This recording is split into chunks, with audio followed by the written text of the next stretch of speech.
வணக்கம். சின்ன குரூப் சேனலுக்கு உங்கள் அனைவரையும் அன்புடன் வரவேற்கின்றேன். இன்றைய ஆன்மீக தகவல் ஸ்ரீ அன்னை ஸ்ரீ பகவான் அரவிந்தர் பற்றிய தகவலை தான் நாம் பார்க்க போகின்றோம். இன்றைய தலைப்பு சிந்தனையும் மின்னொளியும். மானிட தன்மையை கடந்து செல்ல வேண்டும், அப்பொழுதே நாம் மனிதராகும். விலங்கு குணம் இருந்தால் நமக்கு வரது எல்லாமே தடைப்பட்டுதான் போகும்.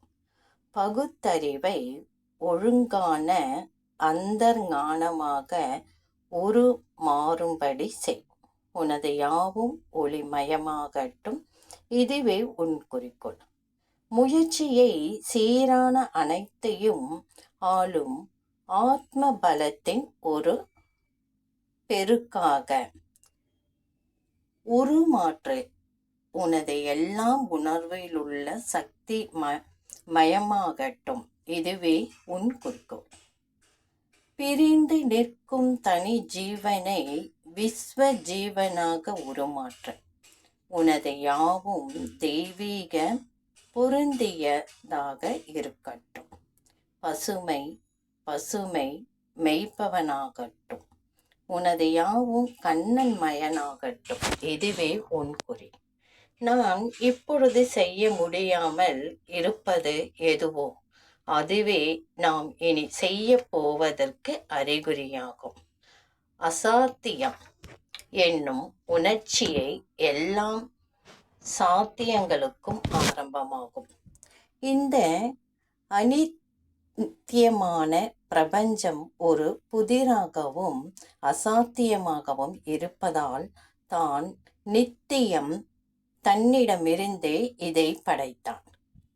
மக்களின் முன்னேற வேண்டும் நீ விரும்புவாயாகில் மனதில் ஏற்கனவே கருக்கொண்ட கருத்துக்களை எல்லாம் கலைத்துவிடு.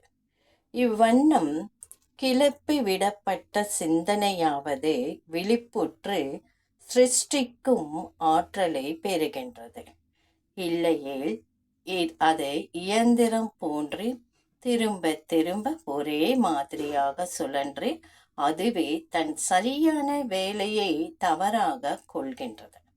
தன் சொந்த அச்சில் மீது கற்றுவதென்றோ மானிட ஜீவனுக்குரிய இயல்பன்று. அத்துடன் இறைவனாகிய குன்றாத ஜோதி சூரியனையும் லயன் செய்ய வேண்டும். முதலில் நீ யார் என்பதை உன்னுள் உணர்ந்து கொள், பின்னர் செயலாற்று. ஜீவனுள்ள சிந்தனை எல்லாம் உருவாகி வரும். ஓர் உலகே யாம் உண்மையான செயல் எல்லாம் புறத்தில் வெளிப்பாடு அடையும்.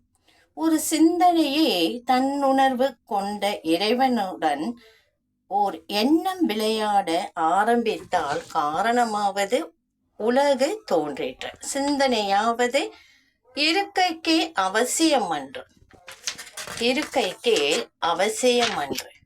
இறைவன் இன்பம். இறைவன் நமது கண்கூடான வாழ்க்கையில் யதார்த்த உண்மையை நிரந்தரமாக மறுக்கும் நிர்குணனாயும் நிர்தொந்தனாகவும் மட்டுமே இருப்பின் அழிவே ஜட பொருளின் சரியான முடிவாகும். ஆனால் ஆண்டவனின் அன்பு, இன்பம், தன்னுணர்வு ஆகியவற்றையும் நாம் கருத்தில் கொள்ள வேண்டும். பிரபஞ்சமானது எண்ணங்கள், விதிகள் என்னும் சில கருத்துக்களின் தொடர்பை கண்டுபிடிப்பதற்குரிய ஒரு கணித சூத்திரம் அன்று. இறுதியில் ஒரு கண்ணம் அல்லது சூனியத்தில் முடிவடைவது மற்ற சக்திகளின் ஒரு குறித்த சமன்பாட்டை தன்னுட்கொண்ட ஒரு பௌதிக இயக்கம் முயன்று அது தன்னையே காதலிக்கும் ஒருவனின் இன்பப் பெருக்காகும். ஒரு குழந்தையின் விளையாட்டாகும் முடிவில்லாமல் படைக்கும் தன் ஆற்றலில் இருந்து தோன்றும் பரவ சக்தியினால் உன் மந்தனாகும் ஒரு கவியின் முடிவற்ற கயம் பெருக்காகும். எண்களை கொண்ட பிரபஞ்சம் கணக்கு ஒன்றிற்கு விடை காணும் மேதை என நான் பரமனை கூறலாம். அல்லது சக்திகளின் சமநிலை தந்து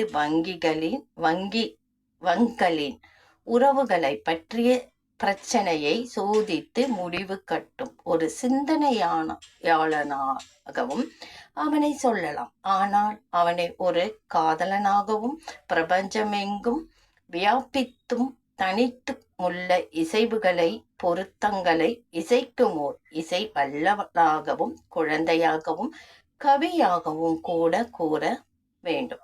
சிந்தனையின் அம்சம் மட்டும் போதாது, இன்பத்தின் அம்சத்தையும் முற்றிலும் கிரகிக்க வேண்டும். கருத்துகள், சக்திகள், பொருட்கள், தத்துவங்கள் ஆகிய இவையாவும் இறைவனின் இன்பத்தால் நிரப்பப்பட்ட ஒளிய உயிரற்றவென்று உருவங்களாகவே இருக்கும். இப்பொருட்கள் வடிவங்களாகும். ஆனால் எல்லாமும் வடிவமும்